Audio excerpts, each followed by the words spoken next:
ನೋಡಿ ಅಲ್ಲೇ ಕೆಮ್ಮಣ್ಗುಂಡಿ, ಅಲ್ಲಿರುವುದೇ ಒಂಟಿ ಮರ. ಕೆಮ್ಮಣ್ಗುಂಡಿ ಏನೋ ಸರಿ, ಅಲ್ಲಿ ಯಾಕೆ ಒಂಟಿ ಮರ ಇದೆ? ಯಾಕೆ ಅಂದ್ರೆ ನಾವು ಹತ್ತಿ ಇಳ್ದಿ ಆ ತಿಡ್ಕಬೇಕಾದ್ರೆ ಅದು ಸಹಾಯ ಬೇಕಲ್ವ, ಅದಕ್ಕೆ ಒಂಟಿ ಮರ ಬೇಕು. ಅಲ್ಲಿ ನೋಡಿ ಅಲ್ಲಿ ಗದುಕಿ, ಇಲ್ಲಿ ನೋಡಿ ಇಲ್ಲಿ ಬರ್ಚುಕಿ. ಹೌದಲ್ವಾ ಹನುಮಂತು? ಅದ್ರ ಕೆಳಗಡೆ ಇರೋ ಹುಲ್ಲು ಎಷ್ಟು ಹಸಿರಾಗಿದೆ, ನಮ್ಮನೆ ಬೆಡ್ರೂಮ್ ಇದ್ದಾಗಿದೆ ಅಲ್ವಾ? ಅಯ್ಯಯ್ಯೋ, ಎಲ್ಲಾರ ಹಸ್ರು ಕಂಡ್ಬಿಟ್ರೆ ಸಾಕು, ಇಲ್ಲೇ ನುಡ್ಕೊಂಡ್ ಮಲ್ಕೊಂಡು ನನ್ನ ಕೈಲಂತೂ ತಡ್ಕೊಳಕ್ಕಾಗಲ್ಲ. ಬಂದಿ 3 ದಿನ ಆಗದೆ, ಬಾ ಟೈಮ್ ಆಯ್ತು ಹೋಗ್ಮ. ಏನು ಇಷ್ಟು ಬೇಗನಾ? ಅದೇನೋ ತೋರಿಸ್ತೀನಿ ಅಂತ ಕರ್ಕೊಂಡ್ ಬಂದ್ಬಿಟ್ಟು ಏನೋ ತೋರಿಸ್ತಾ ಕರ್ಕೊಂಡ್ ಹೋಗ್ತಾ ಇದೀಯಾ? ಹನುಮಂತು, ಶ್ರಾವಣ ಬೆಳಗೊಳಗ್ ಕರ್ಕೊಂಡೋಗಿ ನಂಗೆ ಗೋಮಟೇಶ್ವರ ತೋರಿಸ.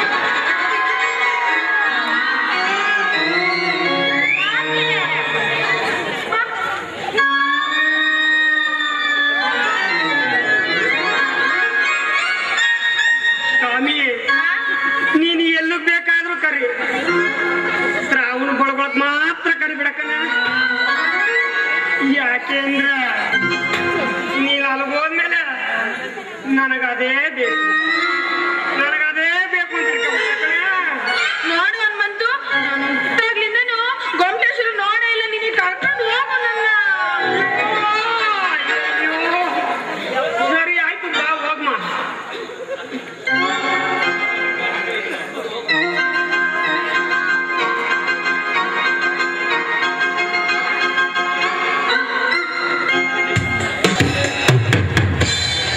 ಅದೇ ಶ್ರಾವಣ ಬೆಳಗೊಳ.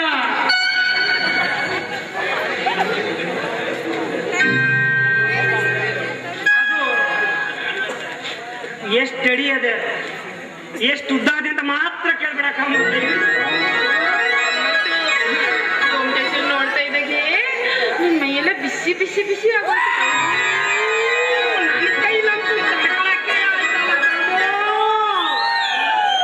ಸರಿ ಬಾ, ನಾವು ಊರಿಗೆ ಬಂದು ತುಂಬಾ ದಿನ ಆಗೋಯ್ತು, ಬಾ ನಮ್ಮ ಊರಿಗೆ ಹೊರಟೋಗೋಣ. ಸರಿ ಬಾ ಮತ್ತೆ ಹೋಮ ಚಿನ್ನ. ಏನಾಗೋಯ್ತು ಈಗ? ಏನಾದ್ರೂ ನಮ್ಮ ಅಪ್ಪ ಕೇಳಿದ್ರೆ ಏನು ಮಾಡೋದು?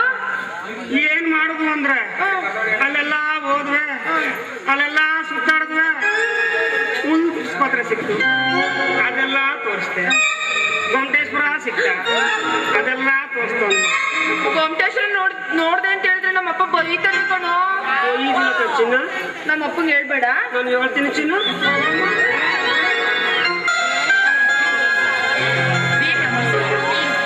ಆಯ್ತು, ನನ್ನ ಆಸೆನ ನಾನು ಅಂದ್ಕೊಂಡಿರೋ ಜೊತೆ ಹಂಚ್ಕೊಂಡು ನನ್ನ ತಾಯ್ತನನ ಸಾರ್ಥಕ ಮಾಡಿಸ್ತೀನಿ.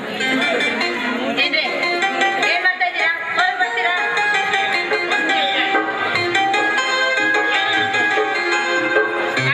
ಕನ್ನಡ ಮುಂದೆ ನಿಂತು ಒಂದು 5 ನಿಮಿಷ ರೆಡಿಯಾಗಿ ಬರೋಣ. ಬಿಡ್ಕೊಡೋದಿಲ್ಲ ನೀನು. ಇವತ್ತು ಏನ್ ದಿನ ಅನ್ನೋದನ್ನ ನೆನ್ಪಿದ್ಯಾ? ಅಲ್ಲ ಕಣೆ, ಈ ದಿನ ಸುದಿನ ಅಂತ ಹೇಳಿ ಜಯಂತಿ ಈ ತರ ಊದಿಸ್ಕೊಳ್ತೀಯ.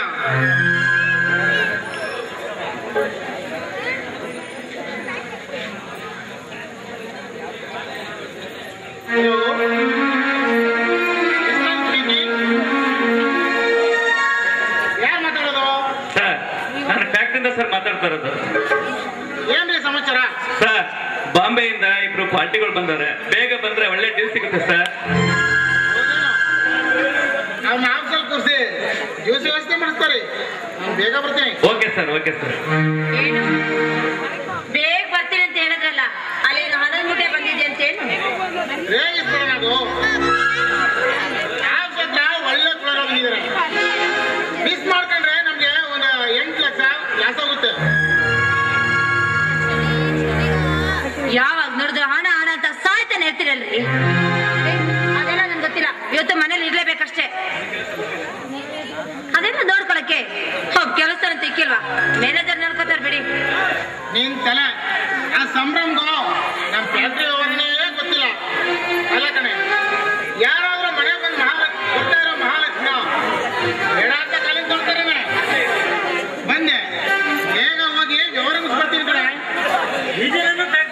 ನೀನು? ಹೌದು ಅಪ್ಪಾಜಿ, ಬೇರೆ ರಾಜ್ಯದಿಂದ ಒಳ್ಳೆ ಬಿಸ್ನೆಸ್ ಮ್ಯಾನ್ ಬಂದಿದ್ದಾರೆ. ನಾನು ಫ್ಯಾಕ್ಟ್ರಿ ಹತ್ರ ಹೋಗಿ ಅವ್ರ ಹತ್ರ ಮಾತಾಡಿ ಬೇಗ ಬಂದ್ಬಿಡ್ತೀನಿ ಕಣೆ. ಅದೇನ್ ಮಗ ಅಂತ ಜನ್ಮ ಕೊಟ್ಟಿದ್ದೀರೋ, ನೋಡಕ್ ಮಾತ್ರ ಸುಂದರವಾಗಿದ್ದಾರೆ, ಮಿಕ್ಕಿದಕ್ಕೆಲ್ಲ ಬರೀ ಸೊನ್ನೆನೆ. ಅದೆಲ್ಲ ನೀವೇ ನಿಭಾಯಿಸ್ಕೋಬೇಕು ಕಣಮ್ಮ.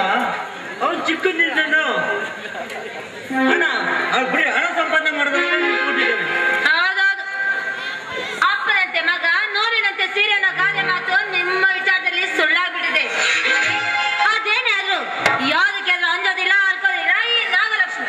ನಿಮ್ ಕೆಲಸ ಆಗಿರ್ಲಿ, ಎಲ್ಲ ಮಾಡ್ತಿ ಕೇಳಿ ಅರ್ತಿ.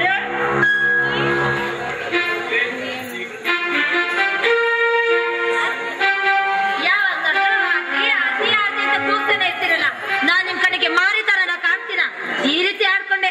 ಪಾಪ ನನ್ನ ಮೈದನ ಆಗ್ಲೂ ರಾತ್ರಿ ಇಲ್ಲಾರ್ದೆ ಹುಷಾರಿಲ್ದಾದ್ರು ದುಡಿಯಕ್ ಹೋಗಿದ್ದಾನೆ. ಹಣ ಅಂತ ಮಡಗಿದೆ ನೆಮ್ಮದಿಯಾಗಿರ್ತಿದ್ನ. ಏನು ಆಪರೇಷನ್ ಆಗೋರ್ಗು ರೆಸ್ಟ್ ತಗೋ ಅಂತಂದ್ರೆ ಕೆಲ್ಸಕ್ಕೆ ಹೋಗಿದಾರ ಅವನು.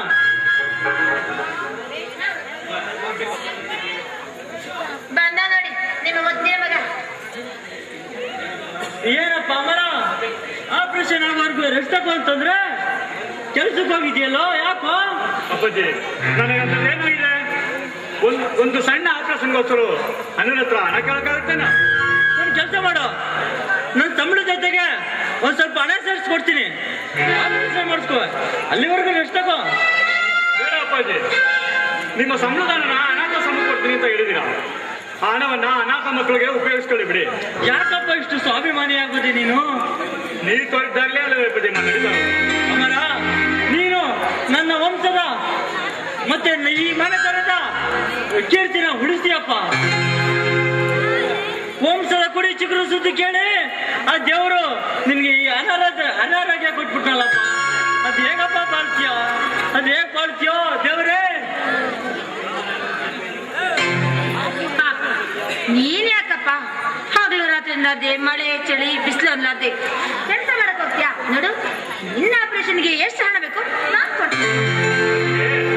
ನಿಮ್ಮೆಲ್ಲರ ಪ್ರೀತಿ ವಾತ್ಸಲ್ಯದಿಂದ ನನಗೇನು ಆಗಲ್ಲ ಅದಕ್ಕೆ. ನೋಡಿ, ಇವತ್ತು ಭೀಮನಾಮಾವಾಸ್ಯೆ ಅಂತ ಹೇಳ್ಬಿಟ್ಟು ಗಂಡನ ಪಾದ ಪೂಜೆ ಮಾಡಿಸ್ಕೊಳಕ್ಕೆ ಎಷ್ಟು ಬೇಗ ಇದೆ. ನೀನು ಬಲು ಜಾಣ ಬಿಡಪ್ಪ. ನಿಮ್ಮ ಅಣ್ಣನ ಇದ್ದಾನೆ ನಿಷ್ಪ್ರಯೋಜಕ ಕೆಲ್ಸಕ್ಕೆ ಬರ್ದೇ ಇರೋನು.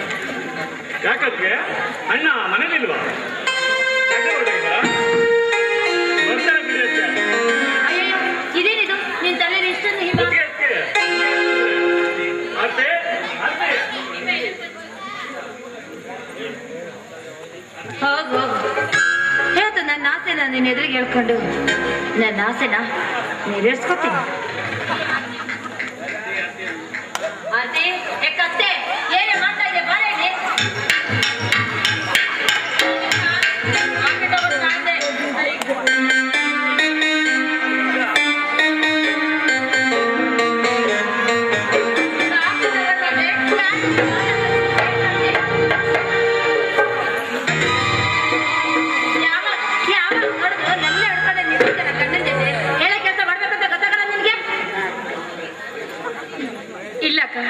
ಈಗ ಹಾಲು ತಗೊಳ್ಳಿ, ತಿಂಡಿ ರೆಡಿ ಮಾಡಿದ್ದೀನಿ, ಬಂದು ತಿಂಡಿ ಮಾಡಿ. ಅಯ್ಯೋ ಅಯ್ಯೋ, ಇವತ್ತು ನಾನು ತಿಂಡಿ ತಿನ್ನಲ್ಲ ಅಂತ ಗೊತ್ತು ತಾನೆ.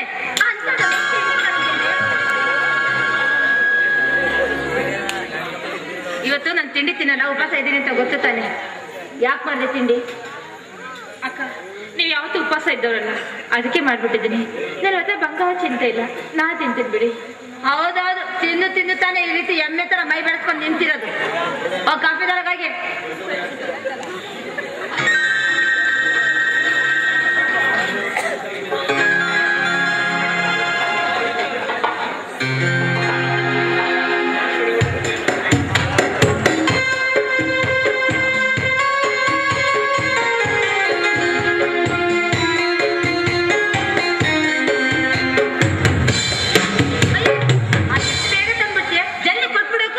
ಎಲ್ಲರೂ ತೊಳ್ಕೊಂತೀವಿ. ನನ್ನ ಗಂಡ ಜೊತೆ ಹಾಯಾಗಿರ್ಬೇಕು ಅಂತ ತಾನೆ, ಹೌದು ತಾನೆ?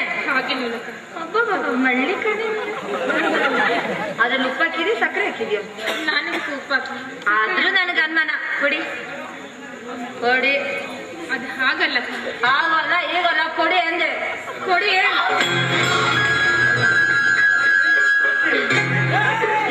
ಏನಾಗಿಲ್ಲಪ್ಪ, ಕಾಫಿ ಕೈದಾಯ್ತು ಅಷ್ಟಕ್ಕೆ ಅದಕ್ಕೆ ಇಷ್ಟಕ್ಕೆ ಯಾಕೆ ಹೋಮ್ ಮಾಡ್ಕೊತೀರಾ? ಇರ್ಲಿ ಬಿಡಿ. ಆರ್ತಿ, ನನಗೆ ಟೈಮ್ ಆಗ್ತಾ ಇದೆ, ಬೇಗ ಬಾಳೆ ಅದ ಪೂಜೆ ಮಾಡ್ಬಿಡ. ಆಗ್ಲಿ.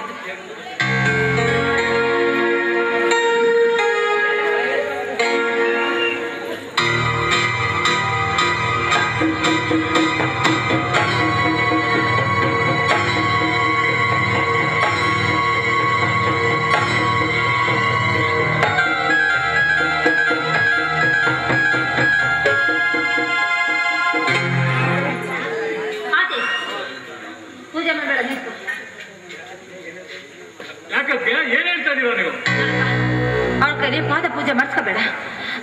ಯಾಕಂದ್ರೆ ಅವಳ ಗರ್ಭಿಣಿ ಅಂದ ತಕ್ಷಣ ನಿನ್ ಕಾಯಿಲೆ ಶುರುವಾಯ್ತು. ನೀನು ಅವಳ ಕೈಲಿ ಪಾದ ಪೂಜೆ ಮಾಡಿಸ್ಕೊಬಿಟ್ರೆ ಇನ್ನೇನಾಗುತ್ತೋ ಏನೋ. ಅದಕ್ಕೆ ನಾನು ಹೇಳೋ ಮಾತಾಡ್ತೀನಿ ಕೇಳು. ಮೊದಲು ಅವಳ ಹೊಟ್ಟೆಲಿರೋ ಪಿಂಡನ ಅವಶ್ಯ ಮಾಡ್ತೀನಿ. ಇವಳು ನಿಮ್ಮ ಹೊರ ಹುಟ್ಟದ ಭರತ ಕುಟುಂಬದಲ್ಲೇ ಹುಟ್ಟಿ ಬಂದಿರಬಹುದು. ಇಷ್ಟಕ್ಕೆ ಸತ್ರು ಅಂತ ತಿಳಿದು ನನ್ನ ಚೊಚ್ಚಲ ಕುಡಿಯನ್ನು ಅನಿಷ್ಟದಿಂದ ನಭವಡ್ಡೆ ಕಿತ್ತು ಬಿಸಾಡು ಅಂತ ನೀನು ಒಂದೆಣ್ಣು ನನ್ನ ಅಣ್ಣನ ಮಡದಿಯ ನೋಡು, ನಾನು ನಿನ್ನ ಅಣ್ಣ ನಿಂತಿಗೆ, ನಿನ್ನ ಅಣ್ಣ ನಿಂತಾಗೆ ನಾನು ಹೇಳ್ತಾ ಇರೋದು ಇವಳ ಕೈಲಿ ಪಾದ ಪೂಜೆನ ಮಾಡ್ಕೋಬೇಡ ಅಂತ. ನೀನ್ ಯಾವಾಗ್ಲೂ ಸಂತೋಷವಾಗಿರ್ಬೇಕು, ನೀನ್ ಯಾವಾಗ್ಲೂ ನನ್ನ ಹತ್ರ ಇರ್ಬೇಕು ಅನ್ನೋದೇ ನನ್ನ ಆಸೆ. ಅದಕ್ಕೆ ಹೊಟ್ಟೆಲಿರೋ ಪಿಡನ ತೆಗ್ಸಕ್ ಅಂತ ಹೇಳಿದ್ದು. ಯಾಕೆ ಸುಮ್ಮನೆ ಸಂಬಂಧವಿಲ್ಲದ ಮಾತನಾಡ್ತೀಯ? ನೀ ನನ್ನ ಗಂಡನ ಸುಖ ಸಂತೋಷ ಬಯಸಿದ್ರೆ ನನ್ನ ಚೊಚ್ಚಲ ಕಡೆ ಚಿವುಟ ಹಾಕೊಂತ ನೀನ್ ಯಾವ್ದ ಕಾರಣಕ್ಕ ಹೇಳ್ತಿರ್ಲಿಲ್ಲ. ನೋಡ್ದೆ ನಾನು ಬಂದೆ ಅಂತ ನೀನ್ ಹೇಳ್ತಿ. ಯಾವ ರೀತಿ ನನ್ನ ನಾಯಿ ಹೇಳ್ತಾ ಇದ್ದಾಳೆ. ಇಲ್ಲ ಅಕ್ಕ, ನಾನಿನ್ನ ಬಂಜೆ ಅಂತ ಹೇಳ್ತಿಲ್ಲ. ನಿನ್ನ ಸಂತೋಷ ಸಂಸಾರದಲ್ಲಿ ಕಲ್ಲು ಹಾಕಿ ಕಲಪಡ ಅಂತ ಹೇಳ್ತಿದ್ದೀನಿ. ಹೊರಟಾಗ್ಲಿಂದ ಬನ್ನಿ.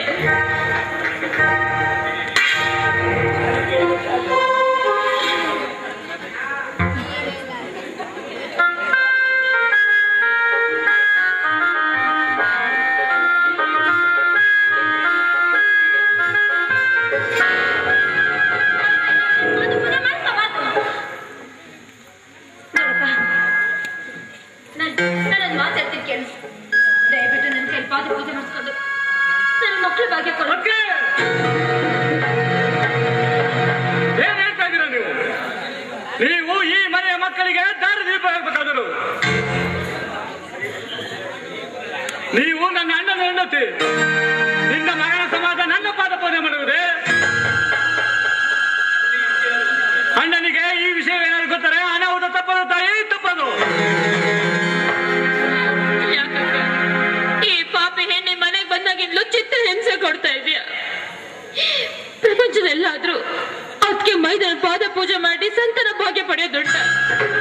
ನನಗೇನು ಆಗಿದೆ ಅದೇನು ನನ್ನ ಹತ್ರ ಹೇಳ್ತೀನಿ, ಒಂದ್ ನಿಮಿಷ ಇದೆ.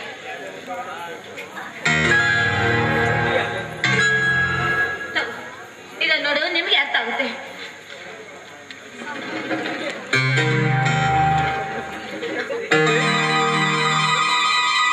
ಅಯ್ಯೋ ದೇವ್ರೆ, ನನ್ನ ಅಕ್ಕನ ತೊಟ್ಲಿಗೆ ಕೊಳ್ಳಿ ಇಟ್ಬಿಟ್ಟಿಯ ತಂದೆ. ಅರ್ತಿ ಕುಡಿಲಿ. ಅಣ್ಣ,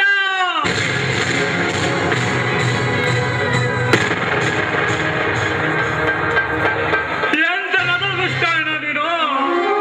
ಅಯ್ಯೋ ದೇವರೇ, ಮಕ್ಕಳೆಂದರೆ ಪ್ರಾಣ ಬಿಡಿಸಿದ ನನ್ನ ಅತ್ತಿಗೆ ತೊಟ್ಟಿಲನ್ನೇ ಕಿತ್ತುಕೊಂಡೆ. ಅತ್ಯಮ್ಮ ದುಡುಕ್ಬೇಡಮ್ಮ. ಇದರಲ್ಲಿ ಡಾಕ್ಟ್ರು ತಪ್ಪು ವರದಿಯನ್ನು ಕೊಟ್ಟಿರ್ಬೋದು, ಮತ್ತೆ ವಿಚಾರ ಮಾಡೋಣಮ್ಮ. ಇದರಲ್ಲಿ ವಿಚಾರ ಮಾಡೋ ಕ್ರಮೇ ಇಲ್ಲ. ನಿನ್ನ ತಂಗಿ ನೀನು ಗಂಡನ ನನ್ನ ಜೊತೆ ಹಂಚ್ಕೊಂಡು ನನಗೆ ಪತ್ರ ಭಿಕ್ಷೆ ಕೊಡಿ, ನನಗೆ ಪತ್ರ ಭಿಕ್ಷೆ ಕೊಡು. ಆಟ ಆಣೆಗಟ್ಟ ಚರಂಡಿ ಎಣ್ಣೆ ಹೊತ್ತಿಗೆ ನಾ ತಾಯಿ ಎನ್ನುತ್ತಿರುವ ಈ ಮಗುವನ್ನು ಹಂಚಿಕೊಡು ಅಂತ ನನ್ನ ಕೇಳ್ತಾನಲ್ಲ. ನೀನು ಅದೆಣ್ಣೆ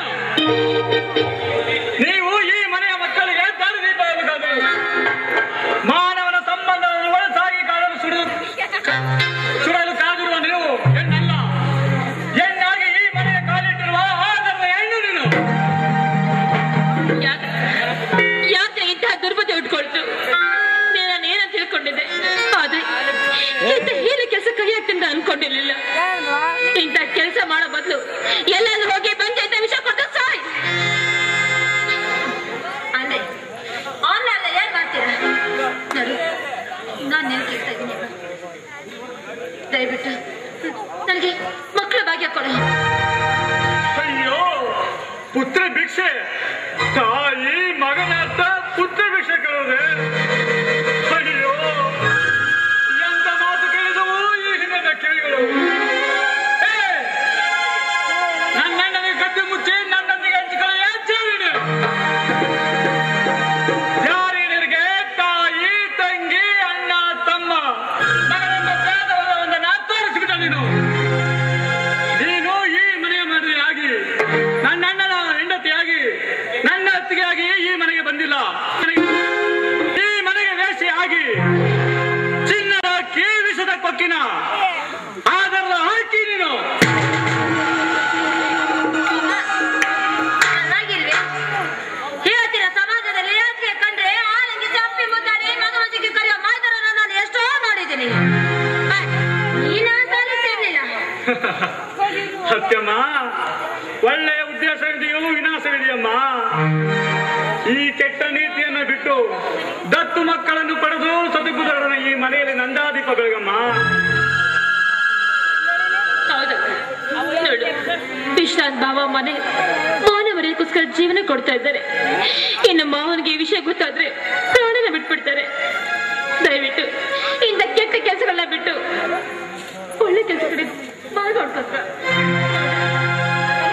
ಕೆಟ್ಟ ಕೆಲಸ ಮಾಡ್ಕೊಂಡು ನಿಂತ್ಕೊಂಡ್ರೆ ಈ ಮನೆಗೆ ಕಳಂಕ ತಪ್ಪಿದಲ್ಲ. ನಾನು ಅದನ್ನೇ ಹೇಳ್ತಾ ಇದ್ದೀನಿ. ಈ ಮನೆಗೆ ಕಳಂಕ ಬರಬಾರ್ದು, ಈ ಮನೆತನದ ಮಾನ ಮರ್ಯಾದೆ ಬೀದಿ ಪಾಲಾಗಬಾರ್ದು ಅಂತಾನೆ ಹೇಳ್ತಾ ಇರೋದು. ಹೊರಗಡೆಯಿಂದ ನೀರು ಬರೋದು ಬೇಡ, ಈ ಮನೆತನದ ನೀರು ಈ ಮನೆ ಚೆಲ್ಲಿ ಅಂತ ನಾನು ನಿಮಗೆ ಹೇಳ್ತಾ ಇರೋದು. ಸಾಕು, ಈ ನಿನ್ನ ವರ್ಷಗಳನ್ನ ನಾವು ಕೇಳಿದ್ದಾರೆ. ಇದನ್ನು ಮಾತಾಡದೆ ಇನ್ನು ಕೊಟ್ಟೆ ಇಸ್ಕಿ ಸಾಯಿಸ್ಬಿಡ್ತೀನಿ. ಆರ್ತಿ, ಮಕ್ಕಳ ಬಯಕೆಯಿಂದ ಕುರುಡಾಗಿ ಸೆರಗು ಜಾಸ್ತಿ ನಿಂತಿರುವ ಈ ಹೆಣ್ಣು ಮನುಷ್ಯತ್ವನೇ ಕಳ್ಕೊಂಡ್ಬಿಟ್ಟಿದೆ ಕಣೆ. ಅಪ್ಪಾಜಿ ಬಂದ ನಂತರ ಈ ವಿಷಯವನ್ನೆಲ್ಲರೂ ತಿಳಿಸಿ ನಾವು ಈ ಮನೆ ಬಿಟ್ಟು ಎಲ್ಲರ ಕೂಲಿ ನಾರಿಯನ್ನು ಮಾಡಿ ಬದುಕೋಣ ಕಣೆ. ಬಾರೆ ಹೋಗೋಣ.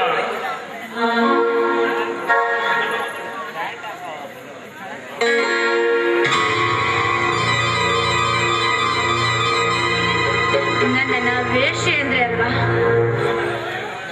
ಆದರ್ಶ ದಂಪತಿಗಳು ನೀವು. ನೀವು ಅದೇ ರೀತಿ ಸಂತೋಷದಿಂದ ಆದರ್ಶವಾಗಿ ಬದುಕ್ತೀರೋ ನಾನು ನಾನೇ ಬರ್ತೀನಿ. ಈ ನಾಗಲಕ್ಷ್ಮಿನ ಎದುರ್ಕೊಂಡು ಬಾಳಲು ಸಾಧ್ಯನೇ ಇಲ್ಲ. ನನ್ನ ಸಿದ್ಧಿಯರ ಸಂತೋಷನ ಮತ್ತೊಬ್ಬ ಸಂತೋಷದಿರೋಗೆ ಸಾಧ್ಯನೇ ಇಲ್ಲ. ನೋಡ್ತಾ ಇರಿ, ನನ್ನ ಸಂತೋಷಕ್ಕೆ ಅಡ್ಡಿ ಬಂದಿರೋ ನಿಮ್ಮೆಲ್ಲರ ಜೀವನ ನರಕ ನಾನು ಮಾಡಲಿಲ್ಲ. ನಾನು ಹೆಣ್ಣಾಗುಟ್ಟಿದ್ಗೆ ಪ್ರಯೋಜನ ಇಲ್ಲ. ಸಂತಾನ ಪಡೆಯೋ ಬೀದಿಯಲ್ಲಿ ನಿಂತಿರೋ ವೇಷ ಅಂತ ಹೋಗುದ್ರಲ್ಲ, ಅದೇ ಬೀದಿಗೆ ನಿಮ್ಮನ್ನ ನಾನು ತಳ್ಳಿ ನಾನು ಸಂತೋಷ ಪಡ್ಲಿಲ್ಲ. ಈ ಮನೆ ಸೊಸೆಗೆ ಬಂದಿದ್ದಕ್ಕೆ ಪ್ರಯೋಜನ ಇಲ್ಲ. ಬನ್ನಿ ಮೇಡಮ್.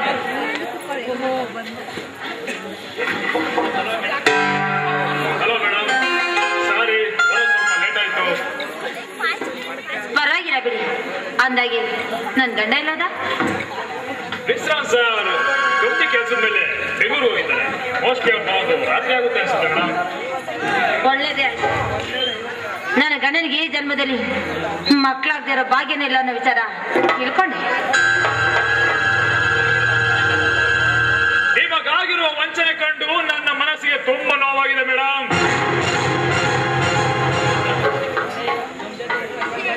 ಸ್ವತಂತ್ರ ಪಕ್ಷಿಯಾಗಿ ಇಚ್ಛೆ ಬಂದಂತೆ ಹಾರಾಡಬೇಕಾಗಿದ್ದ ನೀವು ಈ ಜಗದ ಗೂಡಿನಲ್ಲಿ ಬಾಳ್ಬೇಕಾಗಿರೋದು ದುರದೃಷ್ಟ ಸಂಗತಿಯೇ ಸರಿ.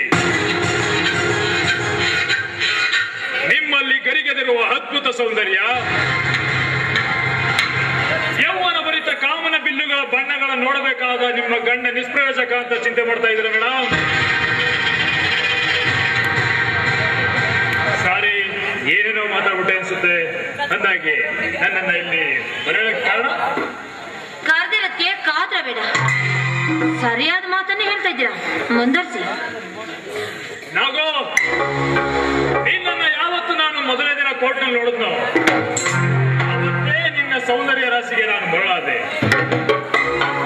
ನಿನ್ನ ಸೌಂದರ್ಯವನ್ನು ಕಂಡು ನನಗೆ ಮಾತೇ ಬರದಾಯಿತು. ನನ್ನ ಜೀವನದಲ್ಲಿ ಬರೋ ಆಗ್ಬೇಕು ಅಂತ ಕನ್ಸ್ಕೊಂಡೆ. ಅದರಲ್ಲೂ ನೀನೇ ಆಗಿರ್ಬೇಕು ಅಂತ ಏನೇನೋ ಕಲ್ಪನೆಗೆ ಮಾಡ್ಕೊಂಡೆ.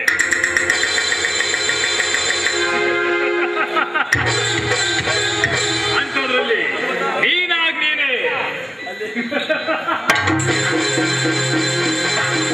ಈ ಪ್ರೇಮಿಗಳು ಸೇರೋ ಪಾರ್ಕಿಗೆ ನನ್ನ ಬರಲಿದೆ ಅಂದ್ಮೇಲೆ ನನ್ನ ಸಂತೋಷಕ್ಕೆ ಪಾರವೇ ಇಲ್ಲ. ನಾವು ಪಾರವೇ ಇಲ್ಲ. ಮೊದಲು ನಾವಿಬ್ಬರು ಸೇರಿ ನನ್ನ ಬಣ್ಣ ಗಂಡನಿಗೆ ಬುದ್ಧಿ ಕಲಿಸಬೇಕು. ನೋಡಿ, ನಾನು ಇದುವರೆಗೂ ಆ ಮನೇಲಿ ನೆಮ್ಮದಿಯಿಂದ ಬಾಳಕೆ ಆಗ್ತಾ ಇಲ್ಲ. ನನ್ನ ಜೀವನ ನರ್ಕ ಮಾಡಿದ್ದಾರೆ. ಅದಕ್ಕೆ ಏನಾದ್ರೂ ಒಂದು ದಾರಿ ಹುಡುಕ್ಬೇಕು. ಆದ್ರೆ ಏಕೆ ನಾಗಲಕ್ಷ್ಮಿ, ನಿನ್ನ ಅಂತರಂಗದ ಅಕ್ಷರ ಅರ್ಧಕ್ಕೆ ನಿಂತೋಯ್ತು? ನಾಚಿಕೆಗೋ ಅಥವಾ ಏಳನಾಗೋ ಹೇಳು. ಈ ಪ್ರೇಮ ಪೂಜಾರಿಯನ್ನ ನಿರಾಸೆಗೊಳಿಸದೆ ಮನಬಿಚ್ಚಿ ಹೇಳು. ಆ ಮನೇಲಿ ಆರ್ತಿರೋ ಅಮರು ನನ್ನ ಬೀದಿಯಲ್ಲಿ ಸಂತಾನ ಪಡೆಯುವ ವೇಷ ಎಂದಿದ್ದಾನೆ. ಆ ಸೇಡನ್ನ ನಾನು ತೀರ್ಸ್ಕೋಬೇಕು.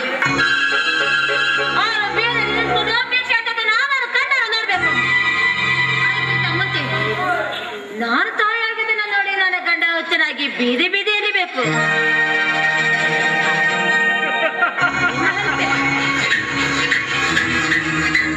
ಅರ್ಥವಾಯಿತು ಮನಮೋಹಕ ಚೆಲುವೆ ನಾಗಲಕ್ಷ್ಮಿ.